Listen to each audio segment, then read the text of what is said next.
We are back with episode number 4 of Spin the S&P series, and we're going to get going with another stock on the wheel, as you will see provided.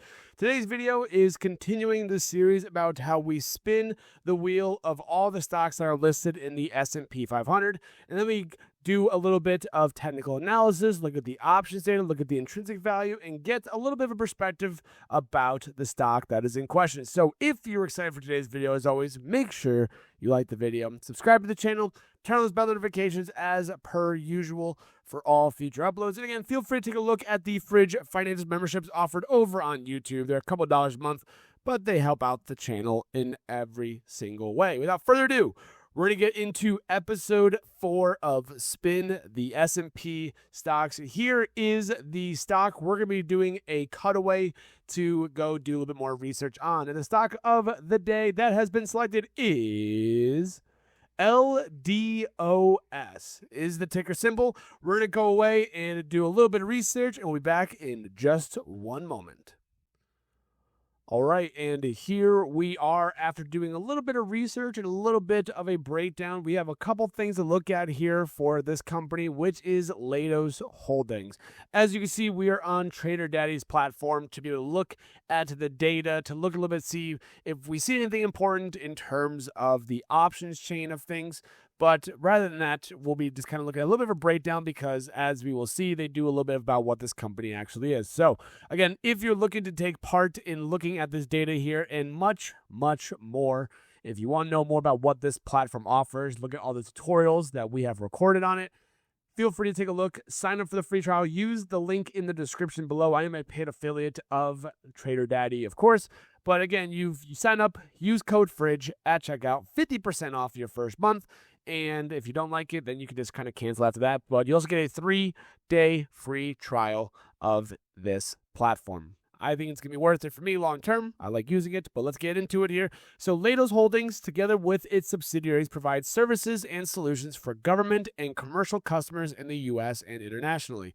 The National Security and Digital segment provides national security software, which again is very much important. Speaking of government contracts, software, AIs probably you're looking at, services by using artificial intelligence, just like I said, and machine learning to coordinate sea, ground, air, and space to help warfighters, offensive, defensive, and physical cyber operation solutions.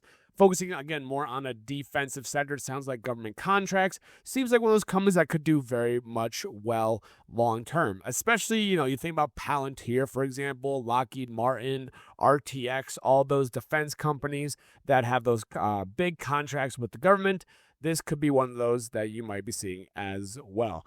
And taking a look at this stock here, the financials have seemed to be a little bit on the lower side as compared to like a Palantir or a Lockheed Martin, for example.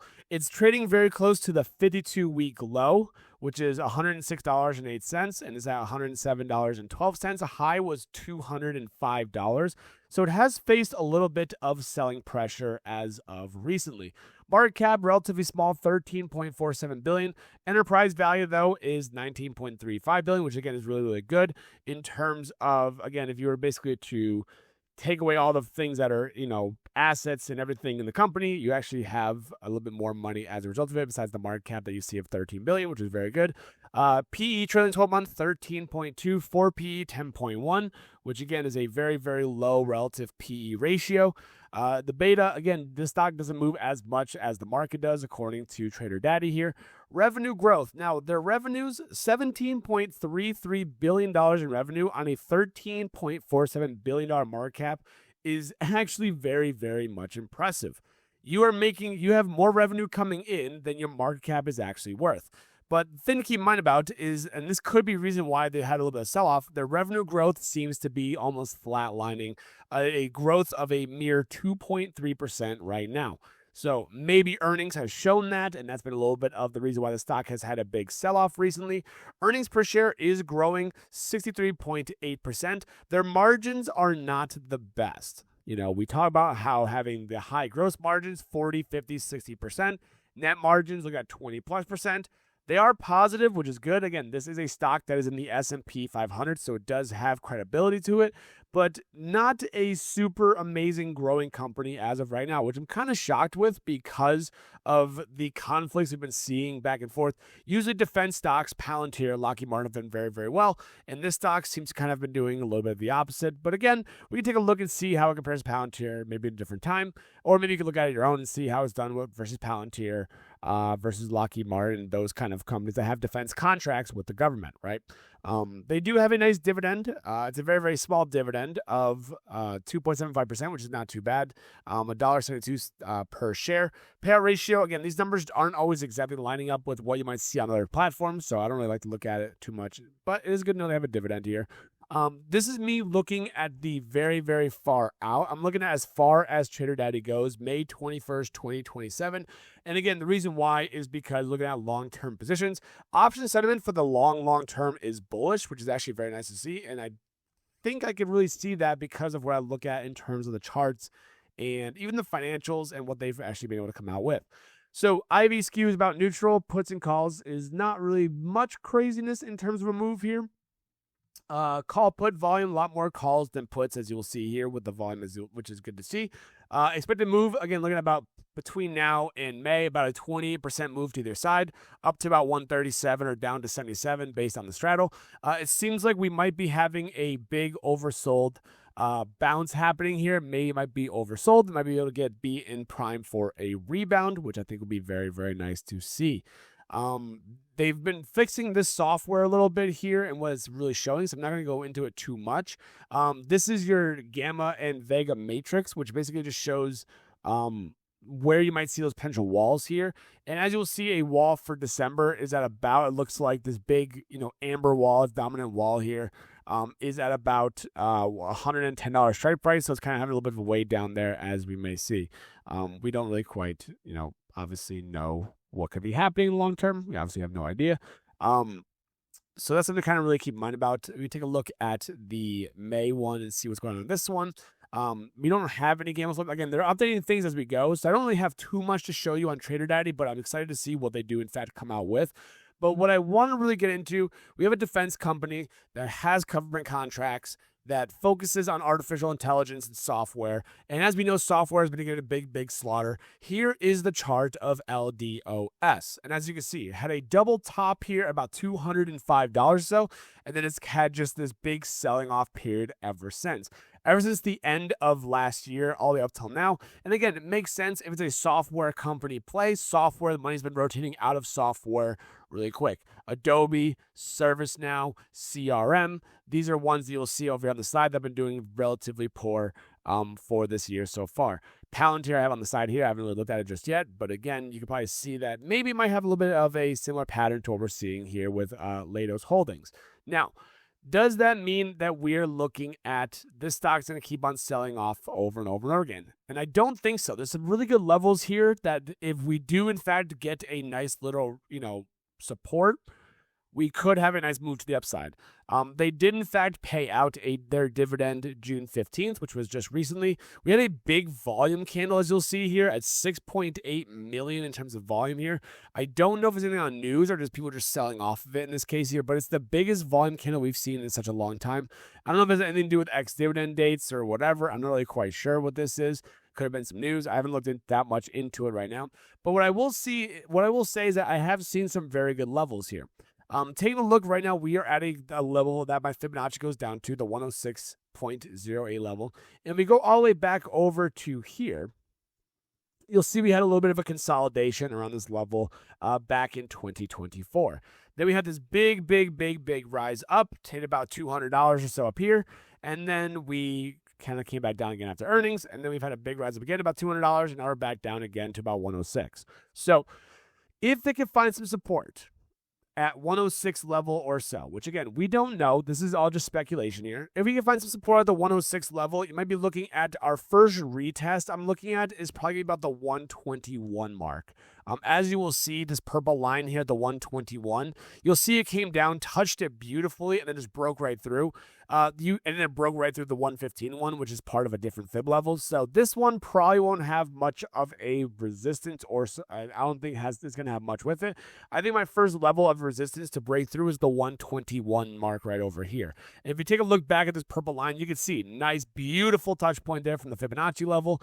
Nice, beautiful touch points over here as well. I don't know if it even does it ever again. I'm not really quite sure. I'll go back and take a look. I don't quite know. It looks like it hasn't really gone up. Oh, look at that. That was resistance at one point. Look at that. Perfect. Nice little touch point. Well, it's perfect. I drew my Fibonacci level there. Duh, fridge. I drew the level there.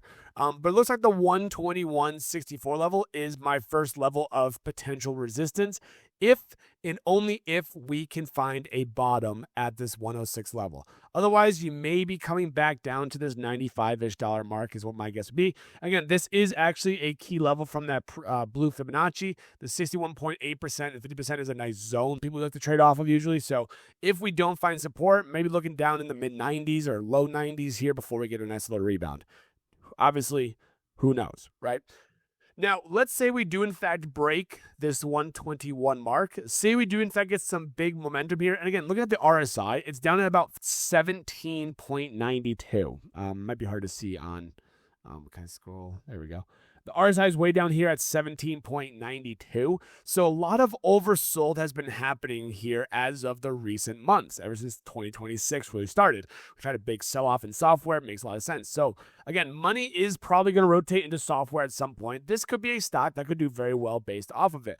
If it breaks 121, my next level to watch would be about the 148 mark up here. As we'll see, it broke through, it had a quick little retest, and then it just sold off ever since. This blue line here, you can see we've had a little bit of, some action over here as well. Became support, broke through, and it just kind of hasn't really found it. You can see a little bit of a resistance here, then it became support, and then it kind of came back down after that. So I'm looking at the level of 148.16, and then if we get a bigger rebound, maybe go up to the 150s and 160 marks on these Fibonacci levels here. This is a stock that has been absolutely beaten down this year, and again, if it could find that support, we could really start to see a nice move to the upside here.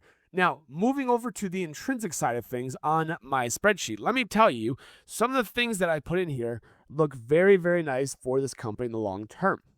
Again, this is based off of their analyst earnings per share compound annual growth rate, or their CAGR, over the next 3 to 5 years. Their forward earnings per shares. We factor in different PE ratios going forward. And then on top of that, what we also like to look at is having a discount rate as well. So all those things kind of go into factoring in basically like a margin of error almost in terms of a discount rate. Looking at Leidos Holdings, if I'm saying it wrong, I apologize. We are looking at, and this is why it's got me, kind of interested to see about when the software rotation happens, what will happen to the stock here. 1 year bear case price target, 156.93. You heard that right, 156. So you're looking at coming up to around this yellowish region right here for a 1 year bear case value. 1 year base case, we're going back closer to the all-time highs, back at about $200 or so. So it's $201.76. And then the 1 year bull case, which is if we get a really big move to the upside, you're looking at 269.02, which would be looking at going way, way, way up to all-time highs around this yellow region right about here or so. So we're looking at bear case coming back into the yellow region over here, the 50% retracement. We're looking at base case. We're looking at coming up to where all three of these levels kind of line up, the blue, the purple, and the yellow, which is beautiful. That's multiple, that's more of, confidence that this might be a crucial level to go to. And if we break through this level, our next stop is going all the way up to about the 260 mark based off of their forward earnings and what they're looking at in terms of growth. Which again means that this could be a very much undervalued play. Even with a bear case, again, not financial advice, do your own research, please, for the love of God. A bear case of 156, you're looking at about a 40-something% upside potential. Not guaranteed. Again, that might be over a year period here. But again, software's been hit hard. Can we get that nice rebound back to the upside and see some really good momentum switch over here? Now, people that may be saying, well, Fridge, how accurate are your numbers and your levels? Well, let's take a look at some of the stocks that we've recently looked at. Yum Brands was one of them. And for a little bit of time, we got a little bit of that bounce like I was looking at. That was, I believe, episode 3. We had a nice little bounce here. I mean, that was episode 2, maybe. I could be wrong. It might have been episode 2. A little bit of a bounce here, but now we're getting a little bit of an uptrend in Yum Brands here, which, again, is very, very good to see. The next one that I had was, I'm looking at my recent list that I looked at stocks with, Fastenal. Looking to see, I forgot when I recorded this video here, it looks like it's retesting this 45.52 level, which is, something that I have marked out here. So if we can get a nice little retest, we can probably get some little bit of upside. And then ESS, this one, I said, watch this level right here at 285. Boom, hit 285, and now we're selling back off. Why? Again, the big thing I made about for the first episode, which was this stock right here, this focuses on a real estate, and with markets trying to price in more rate hikes now, with Fed Chair Kevin Warsh kind of making it almost seem like we might be getting more than that. I don't really know. He didn't really give much information on it, but rate hikes, not good for real estate. Boom, you get the sell-off, rejection right at that 285 level. So I think we've done pretty okay so far in terms of the first 3 episodes. This is going to be interesting to see what happens with this guy right here. If we get a bounce back up, do we break 121? Or are we going to consolidate over here? If we do break 121, we might be looking at going back up to 150, which could be some very, very good moves. Again, rotation into software is something that people are talking about. So if we do get that rotation, now, ServiceNow, Salesforce, Adobe maybe, UiPath, Leidos Holdings, these companies that are in software could definitely benefit very much from it. Oversold territory on the RSI here. I think if we could find support at about 106, I think we might be in a really good spot. But again, right now, that is the lowest point we've gone to. We have to kind of wait a couple candles to see if we do in fact get that retest or not. Just because we get one green candle does not guarantee its support.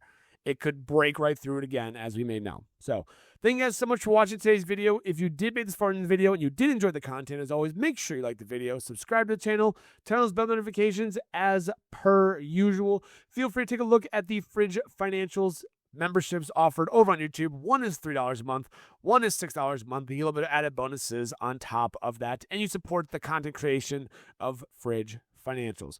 As always, I do hope to make money in the market in some way, shape, or form, and I will see you guys in the next video.